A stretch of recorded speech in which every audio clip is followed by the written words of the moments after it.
নাহমাদু ওয়া নুসাল্লি আলা রাসূলিহিল কারীম, আম্মা বাদ। সংগ্রামী বোনেরা, আজকে আমরা একটা বিশেষ উদ্দেশ্যে এখানে উপস্থিত হয়েছি এবং আমরা প্রতিবাদ জানানোর জন্য এখানে এসেছি। আমরা ঘরে থাকার জিনিস মা বোনেরা, কিন্তু আমাদের আজকে রাস্তায় নামতে বাধ্য করা হচ্ছে।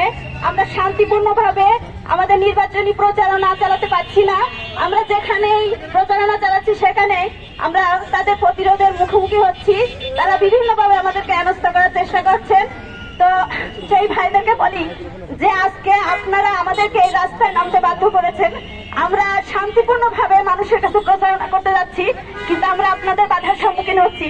আমরা কেউ না কেউ কোনো না কোনো ভাবে আপনাদের মা, আপনাদের বোন, কিন্তু আপনাদের এই ধরনের অবাঞ্ছিত আচরণ, এরকম খারাপ আচরণ, যেটা আমাদেরকে খুবই ব্যথিত করছে।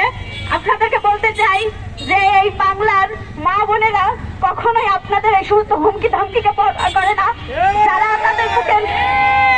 যারা তাদের সন্তানদেরকে শহীদ হওয়ার জন্য পাঠিয়ে দেয়, শহীদ হওয়ার জন্য তাদের সন্তানদেরকে উৎসাহ দেয় যে বাবা তুমি শহীদ হয়ে যাবা, তারপরে অন্যায়ের কাছে মাথা হতে করবে না, সেই মা বোনেদেরকে আপনারা কোনোভাবে থামাতে পারবেন না।